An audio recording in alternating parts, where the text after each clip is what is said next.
Must be your first time hearing that name, the millionaire laughed. The waitress replied in French. Before we start, tell me in the comments, where are you watching from? I really want to know how far this story will reach. And if you like intense love stories, full of emotion, plot twists, and heartwarming endings, subscribe to the channel. That way you help me keep bringing genuine stories, and you help this channel grow along with me.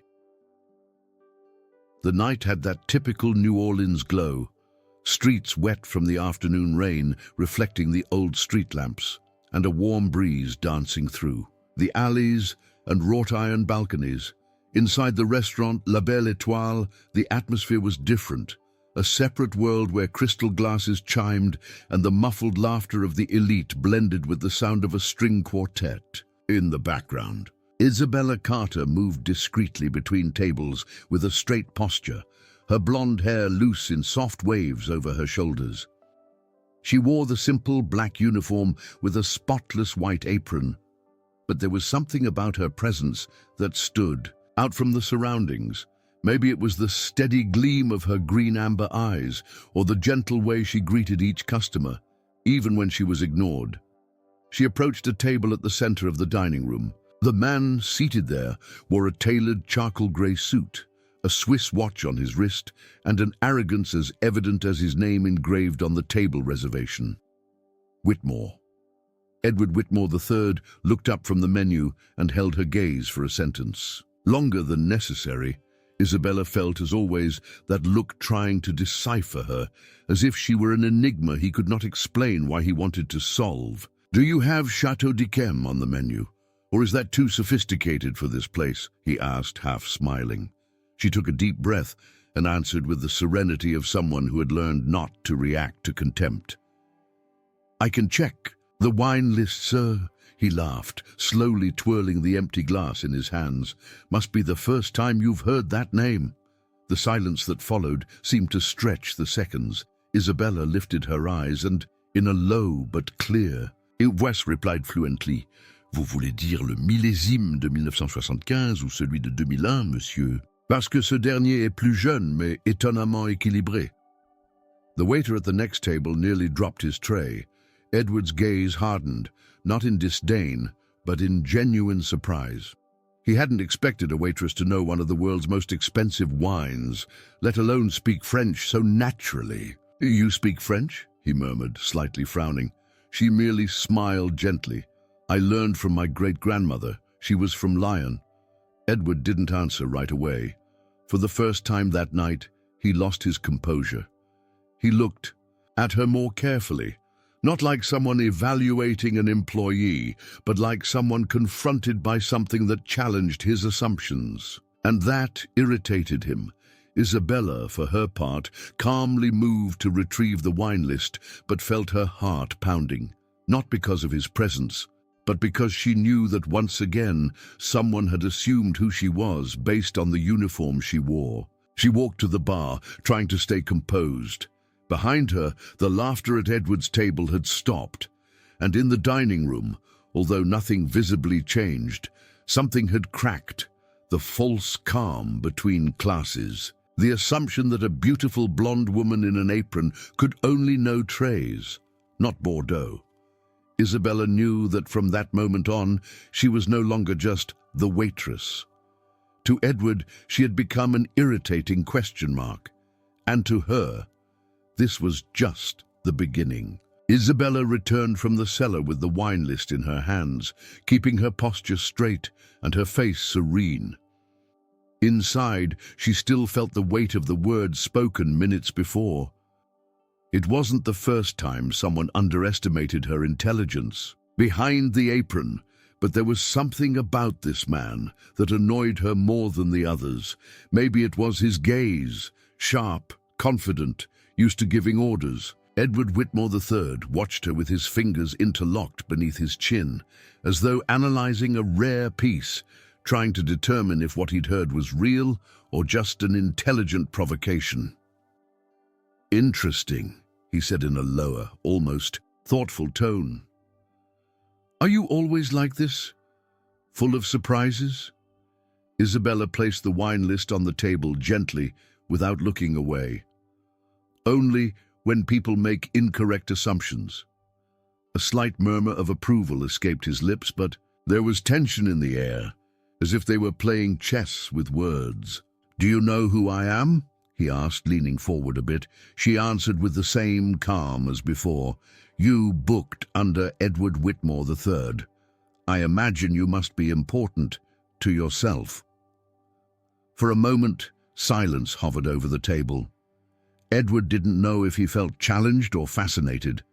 That woman, who was supposed to be there to serve, dared to confront him with sharp words, without raising her voice, without showing arrogance, just with a firmness that destabilized him. "Do you always treat your customers like that?" he asked, raising an eyebrow provocatively. "Only the ones who try to judge others by appearance." The response hit like a cracked glass.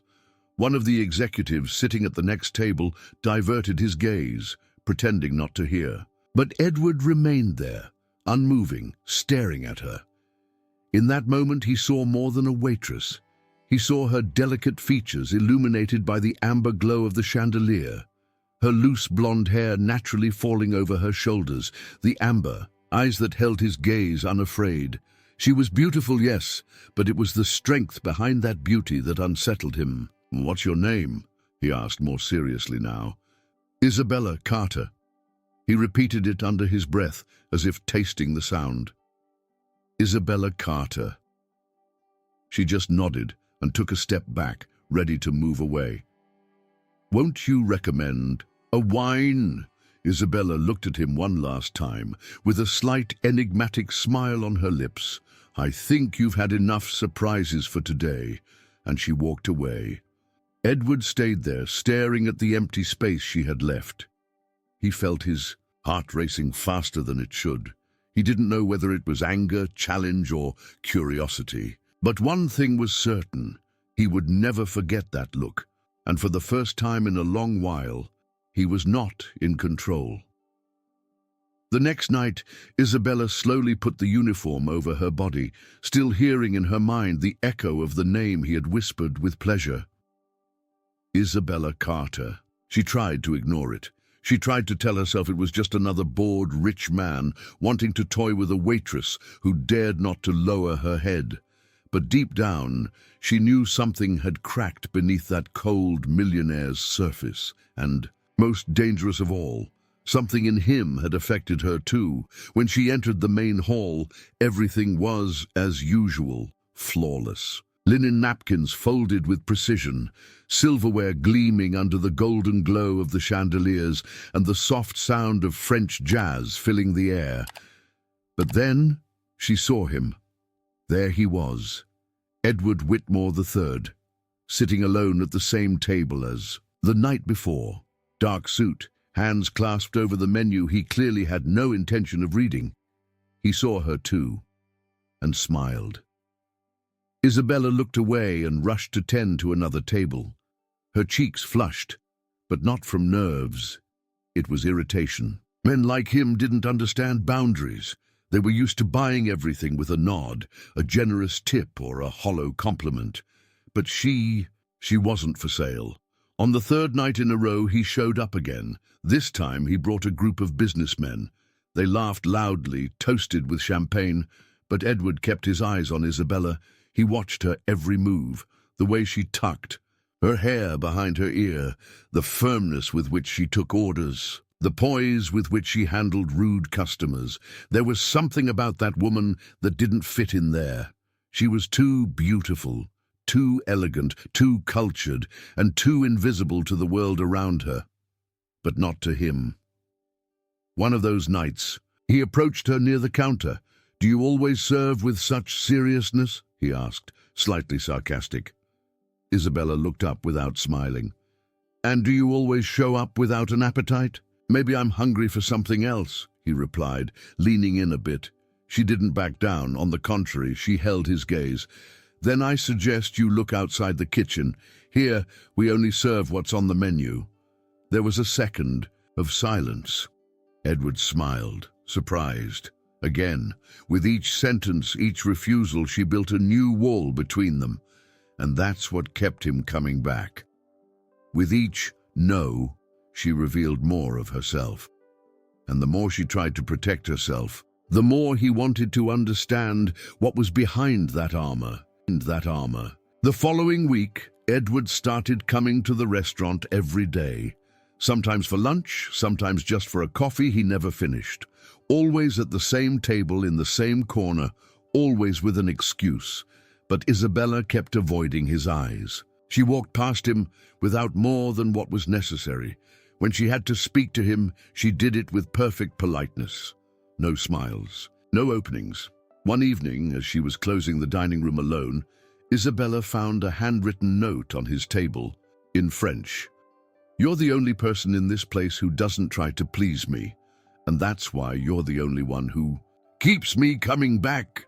She stared at the paper for a long time, felt her heart tighten in her chest, but couldn't say whether it was fear, anger, or something more dangerous, curiosity. She put the note in her pocket, didn't tear it, didn't reply, but didn't throw it away either. Outside, Edward got into the dark car waiting for him and looked out the window at the still-lit restaurant. He knew she had read it, knew she wasn't ignoring him, and he knew deep down that this game had just begun, and he wasn't willing to lose. The night arrived like a grand event. The main hall of the Whitmore Hotel had been transformed for the biggest charity event of the year, an exclusive dinner for investors, local politicians, and discreet celebrities who supported social causes only when the cameras were on. Crystal chandeliers hung from the high ceiling, illuminating round tables with white linens and golden floral arrangements. The scent of French lavender mixed with the expensive perfume of the guests. Isabella pinned her hair into a low bun, as required by the event protocol, and adjusted the sleeves of her uniform. The simple bracelet she inherited from her mother was her only accessory. Inside, she took deep breaths to contain the anxiety. She knew Edward would be there, and she feared the moment their eyes would meet. But fate didn't just want a glance. "Isabella, center table, please," said the supervisor, pointing to the middle of the hall. Isabella swallowed hard. It was Edward's table. He was already seated, talking with a state senator, but when he noticed her approach, he fell silent for a brief second. His gaze fixed on her, as if she were the only real thing in the midst of political games and fake smiles. "Good evening, gentlemen," Isabella said, keeping her composure as she served the appetizers. Edward leaned slightly forward. "Looks like fate is on my side tonight." She didn't reply immediately, placed the dish gently on the table before raising her eyes. "Or maybe fate is testing my patience." He smiled genuinely, something rare for someone who was always hiding behind sarcasm and control. The senator laughed, unaware of the tension in the air, and moved off to greet someone. Now the table belonged to them. "Have you read Baudelaire?" he asked suddenly, picking up a vintage book that was part of the evening's thematic decor. "Someone told me he sounds better in French." "I'm starting to believe it." Isabella raised an eyebrow. Baudelaire wasn't meant to be read. He was meant to be felt. And yes, in French, he bleeds differently. Edward went quiet. For the first time, he didn't feel the need to provoke or control.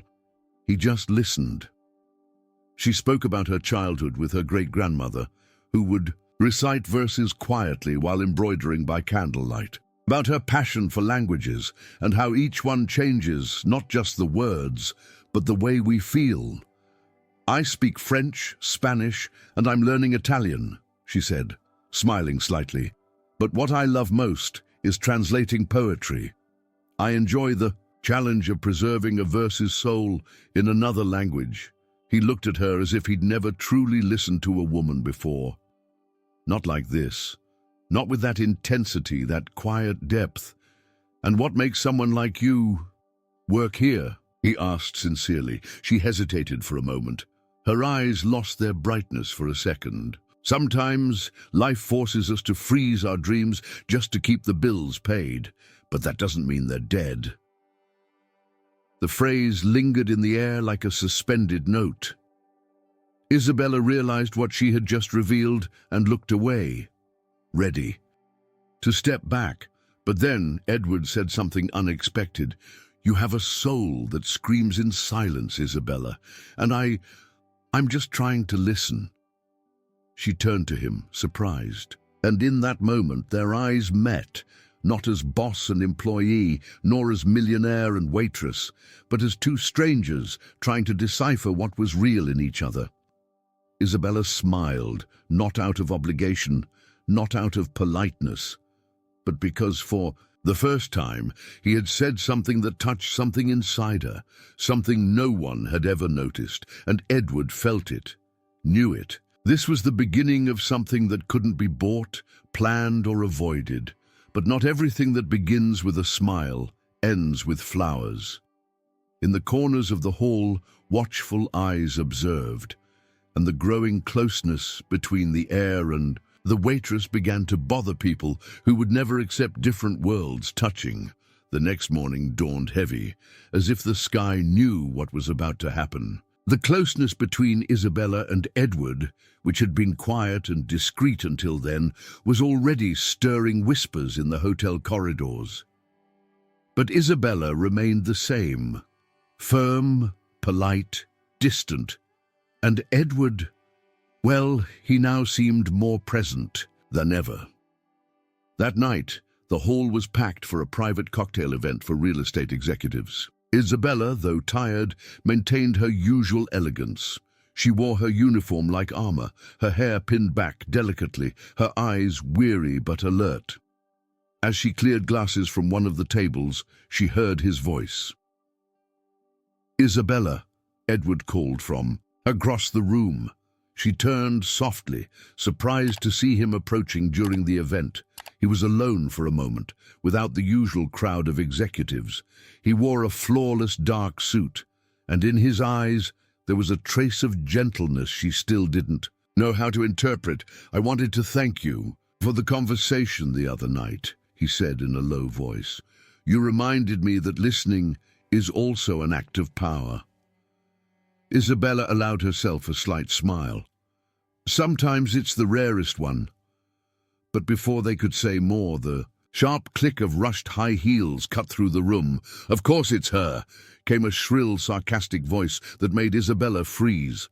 Madison Hale, artificial blonde, cold eyes, wrapped in a gold dress far too tight for the occasion, appeared, like a storm of expensive perfume. She was known not just for her flashy beauty, but for being a constant figure in Edward's social circles, and until recently, more intimate than he liked to admit. "So this is the waitress who's been keeping you entertained lately?" Madison said loudly enough for people to start turning their heads. Isabella stepped back. Edward remained still. No reaction. "She's beautiful, I'll give her that. But this type, they're everywhere. They dress in humility, quote a couple verses in French, and think they'll get a promotion in a Whitmore's bed." Isabella felt the blood drain from her face. Guests were now whispering, their curiosity laced with cruelty. "Madison, that's enough," Edward muttered sharply but without conviction. He didn't step forward, didn't raise his voice, didn't defend her. Isabella looked at him, and what she saw wasn't surprise or shame. It was cowardice. She took a deep breath, holding back the tears burning her eyes. "Now I understand. You like to break beautiful things you can't control," she said, her voice firm but trembling inside. "Thank you for showing me before it was too late." She turned, walked across the hall under the weight of staring eyes, and didn't look back. In the staff room, she removed her apron with trembling hands, threw it on the counter, and wrote with a forgotten pen, "I'm quitting. I won't be back tomorrow or after." She signed it, walked out the back door. The night was cold, but it hurt less than the shame. In the hotel penthouse, Edward stared out at the city through the window. He didn't feel pride. He didn't feel relief. He only felt the weight of the silence he chose to keep when it mattered most.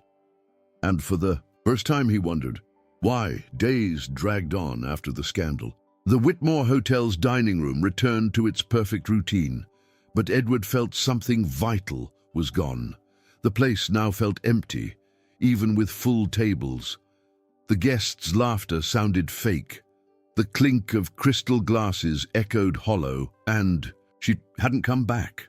Edward tried to find her discreetly. He asked the managers to locate her paperwork, but Isabella had left only her first name, hastily signed, with no fixed address, no phone number, no explanations. As if she had erased herself from the world, or returned to the invisibility she knew so well. Something in him began to stir. It wasn't just wounded pride, it was the silence she left behind, filled with questions he had never asked himself. One night, driven by impulse, he went to the floor where the hotel's old paper archives were kept, ones his grandfather insisted on keeping so we don't rely on machines. He dug through them until he found a familiar name, James Carter. He opened the file. There it was, James Carter, owner of a small boutique hotel in downtown New Orleans, who had died in 2009 after a legal dispute with Whitmore Properties. The paperwork revealed shady clauses, impossibly short deadlines, disproportionate interest, rates. The hotel had been swallowed by debt and the property transferred to the Whitmore chain 2 months after the funeral. Edward's stomach turned. In the bottom corner of the file, a newspaper clipping. An old photo, James Carter next to a blonde girl with bright eyes and a woman with a tired expression. The look in that child's eyes pierced through time. It was her. Isabella, he whispered, his voice cracking. That same night, Edward tracked down the address of the old St. Mary's shelter, where, according to public records, Mrs. Carter and her daughter had lived for 3 years after the bankruptcy. He parked outside without getting out. The building was simple, with peeling walls, a neglected garden, and a worn-out sign still standing. There, the amber-eyed girl, fluent in French, had slept on donated mattresses, shared dinner with strangers, and lived forgotten, while he attended galas funded by the destruction of her world. See, the next day, a university professor told him Isabella was teaching free French classes at a community center on the east side of town. He went there. He arrived, before class, stood outside, watching through the window. She wore simple clothes, hair loose, seated on a plastic chair surrounded by kids and teens. She laughed while explaining the difference between vouloir and pouvoir. There was no makeup, no guarded stance. She was herself, free, real. Edward didn't have the courage to go in. He returned to his car, rested his forehead on the steering wheel, and stayed there in silence. It wasn't generic guilt. It was something deeper. It was shame. For the legacy he carried, for the ignorance with which he had trampled on her story without knowing, for the cowardice he showed when it mattered most. For the first time in his life, Edward Whitmore III wished he wasn't a Whitmore. The next morning, New Orleans woke to golden skies that seemed to promise a change. Edward returned to the community center, this time with a clear purpose. He wore plain jeans and a shirt with no logos, no suit, no status. He carried only a blank envelope and the weight of everything he had learned. When he arrived, he saw Isabella in the backyard, sitting under the shade of a tree surrounded by children. She was explaining a short French poem with a light in her eyes he had never seen at the hotel. There, she was who she had always been, a whole woman with nothing to prove to anyone. He waited until class ended. When the students dispersed, he approached slowly, like someone stepping into sacred ground. She saw him, hesitated for a second, but stayed seated. "Are you lost?" she asked, not sarcastically, but with caution. Edward stopped 2 steps away. He didn't try to smile or reach out. He just spoke, voice low, almost reverent. "No, I found myself. I just took too long to realize where I was." She didn't reply, just waited. He looked at the envelope in his hands and held it out. "I read everything. The lawsuits, the bankruptcy, the seizure of your father's hotel, my family's records. I saw what our greed cost. Isabella didn't take the envelope, just crossed her arms and waited. I didn't come here to redeem myself, or to apologize as if that would erase everything. I just wanted to learn from you, if you'll let me. The words hung in the air like a prayer, and for the first time, Isabella saw him differently, not as an heir, a boss, or an untouchable figure, but as a man in the process of rebuilding. Learn. What? She asked without anger, but still guarded. Edward took a deep breath. To learn the value of what can't be bought. To learn how to listen. To serve. To walk without stepping on others. The silence between them was filled by the distant sound of children playing. Isabella looked down, thoughtful. Part of her wanted to send him away, to protect herself from the pain that still lingered. But another part, the one that recognized truth hidden in people's eyes, saw sincerity in him. If you want to help, we've got community painting. On Saturday, starts at 8. She stood up and walked inside without looking back. On Saturday, he was there. Paint-stained pants, kneeling beside the kids, painting a mural with French phrases Isabella had chosen. He didn't talk much, but he watched, listened, carried boxes, made snacks, helped wash brushes, and she started to let her guard down. By the third week, he forgot his phone in the car. By Thursday, he showed up with donated books for the small makeshift library. By Friday, he saw Isabella laughing out loud as a boy tried to conjugate verbs with a thick Texas accent. That day, she approached him on her own for the first time. She handed him a bottle of water and sat beside him on the concrete steps. You don't know this, but that boy who won't stop laughing barely spoke before we started these classes. Edward looked at her, moved. And you thought you didn't change lives, she laughed. A light, genuine, unguarded laugh. He smiled too, this time not like someone trying to win, but like someone allowing himself to be won over. Their reconnection wasn't instant. There were no promises or vows. But there was presence, and above all, respect. But the world around them wasn't ready for their reunion, and the past, as always, still had debts to collect. The quiet, gradually blooming reunion between Isabella and Edward was built through small gestures. In the community center hallways, he was no longer the arrogant millionaire. He was simply Edward, hands covered in paint, learning how to sweep, listen, and smile. Isabella slowly stopped looking at him with suspicion. Fear gave way to something gentler, more human. But far from there, in mirrored halls and private meetings of the Whitmore family, whispers turned into poison. News of the heir showing up in poor neighborhoods, helping with social projects, and, most threatening of all, his involvement with a woman without pedigree spread like a threat. Not to the business, but to the image. The matriarch, Eleanor Whitmore, elegant and ruthless, observed it all with cold detachment.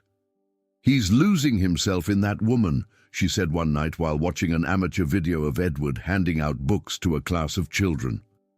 This cannot go on. It was Edward's older brother Thomas who suggested the plan.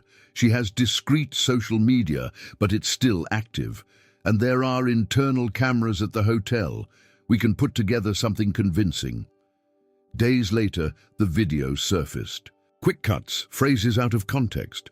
Footage of Isabella being kind to Edward at the restaurant, edited to look like she was deliberately seducing him, mixed with a fake anonymous interview from a supposed former co-worker claiming Isabella had always dreamed of catching someone from the Whitmore family. The video went viral in hours. Waitress pretends to be intellectual to seduce millionaire heir, read the gossip headlines. Manipulator or victim? Influencers asked. And in the comments the judgment was cruel, merciless, instant.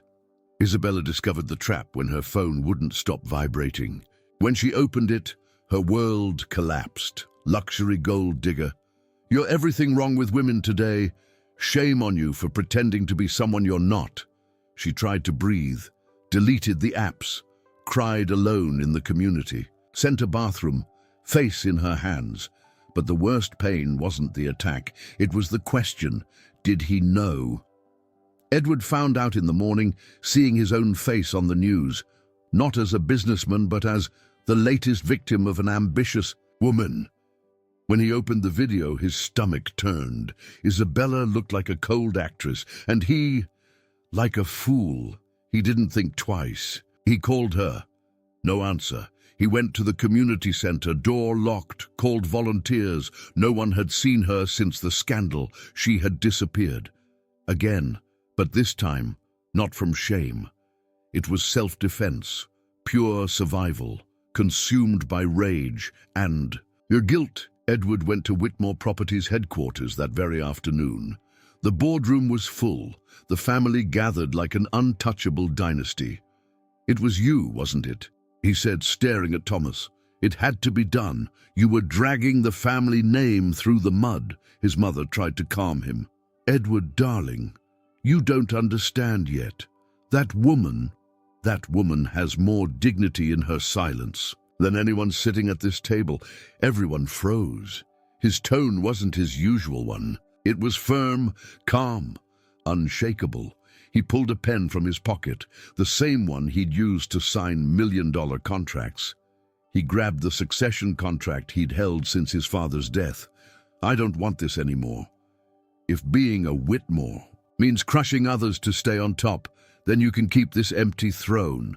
He signed his resignation in front of their stunned eyes and walked out. On the sidewalk, for the first time, the New Orleans wind felt light. But Edward didn't smile. He had lost Isabella, and now he had lost everything he once knew as life. But somewhere between loss and truth, maybe he was finally starting to live. The city still whispered Isabella Carter's name, but now in distorted tones, sensationalist headlines, and venomous hashtags. While she remained silent, hidden in a small inn near Baton Rouge, Edward prepared something no one expected, and that, just months before, even he wouldn't have imagined doing. That night, the high society spotlight of New Orleans was focused on the traditional Whitmore Foundation charity ball, broadcast live to the press and local channels. The ballroom was decked in gold, filled with society columnists, investors, business people, and politicians. The media eagerly awaited Edward's first public appearance since his explosive resignation. The organizers didn't know if he would show up, but at 8:04 p.m., with piano music in the background and camera flashes crackling like restrained thunder, he appeared. He wore a simple black suit, no tie. His hair was a bit disheveled, and his expression carried a fatigue that wasn't physical. It was from the soul. He climbed the stage slowly, waved off the MC with a subtle gesture, and approached the microphone. The room fell silent. "Good evening," he said, voice firm but measured. "Before this event goes on as usual, I need to say something that protocol would never allow." A murmur rose among the guests. He continued, unshaken. "A few weeks ago, a woman's name was dragged through the mud because of me. Because of my cowardice, my absence, and my family's fear of anything they can't control." The cameras adjusted. His face filled the phone screens. And in the modest inn where Isabella was hiding, the television broadcasted every second of the live stream. "Isabella Carter is not a gold digger. She is a woman who survived what my family destroyed, who taught children with the words she learned in the ruins of her own story, who taught me to look at myself with shame, but also with courage." He paused, breathed. His eyes carried something between anger and regret. "She's not the one who should be ashamed. It's our world. A world that despises the righteous for lacking pedigree, that confuses titles with character, and only applauds those who learn to step quietly." The room was dead silent. Then Edward pulled a folded paper from his pocket. It was a signed contract with a subtle logo and a new signature, his own. Today, I announce the donation of a significant portion of the Whitmore estate, land, buildings, and capital, for the creation of a social project led by Isabella Carter.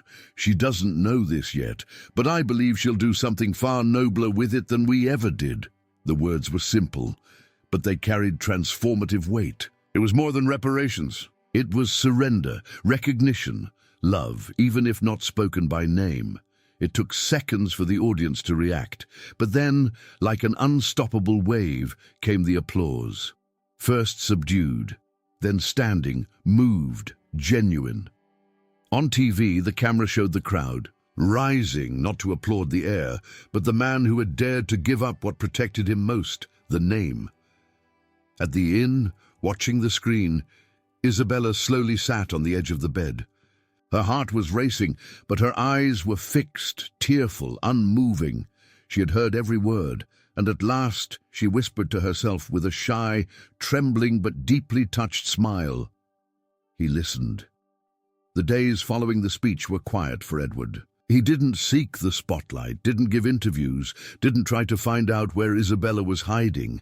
Deep down, he knew if she still carried him in her heart, she would leave the right signs, and he needed the humility to wait. But the longing was not light. He spent nights replaying every gesture, every word said or left unsaid. He remembered the sound of her voice teaching French, the way she furrowed her brow when focused, the laugh that had become rare and therefore sacred. Then, one warm spring afternoon, while wandering aimlessly through the old neighborhood where she used to teach, something led him to a hidden garden. The iron gate was slightly ajar, ivy climbing the low brick walls. Inside, the air smelled of jasmine and damp earth. And then he saw her. Isabella was sitting in the shade of an ancient tree, her blonde hair loose over her shoulders, legs crossed with an open book in her lap. But she wasn't reading. She was staring into the horizon, as if still searching for answers among the leaves and sky. Edward said nothing. He simply walked toward her with calm steps, carrying no promises, only everything he had learned in silence. When she saw him, she didn't get up. Her eyes followed him as he walked closer and stopped in front of her. For a moment, the world seemed to hold its breath. Edward held out his hand. Nothing else. No words, just that gesture. Isabella slowly closed the book, set it beside her, and looked at him steadily, like someone who had been hurt, had fallen, but still believed. She took his hand, stood up in silence, and kissed him. It was a kiss without hurry, without fear, without doubt, a kiss full of past, of absence, of hope. A kiss that didn't ask for permission, because it already existed within them long before it was given. When their lips parted, she looked into his eyes and asked in a low voice, "What do we do now?"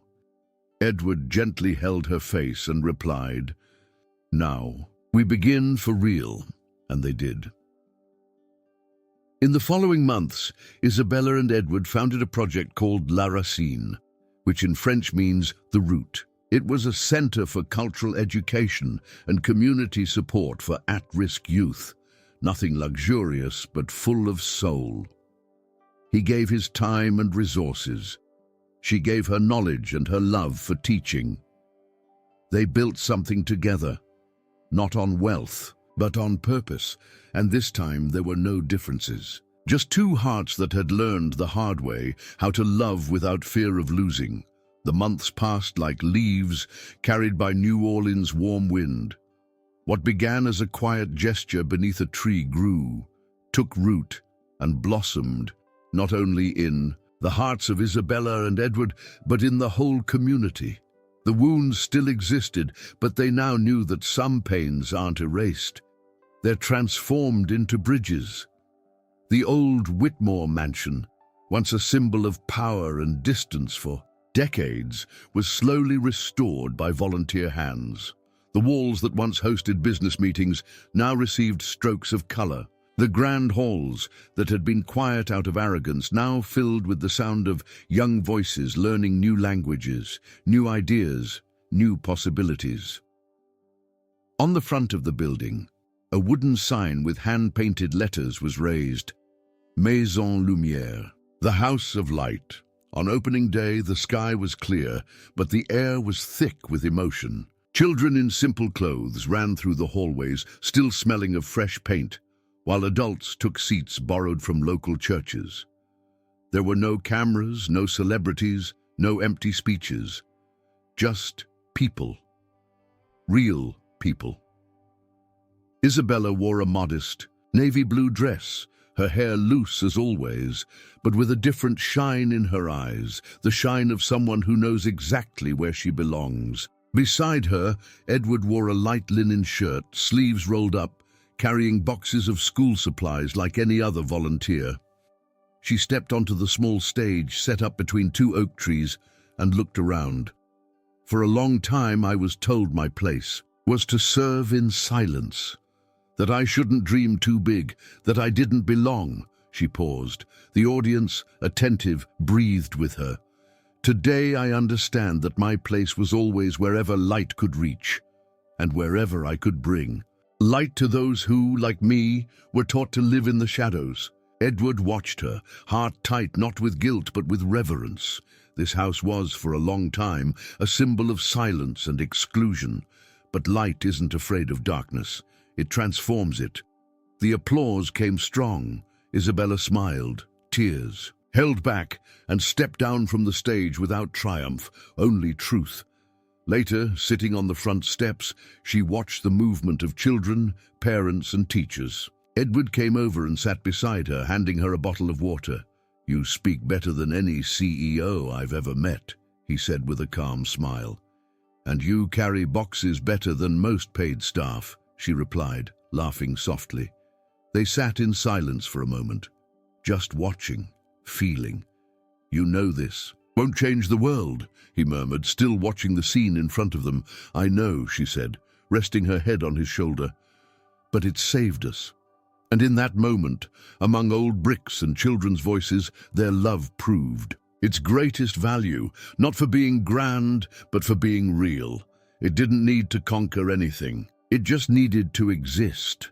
The lesson stood clear as the name written at the school's entrance.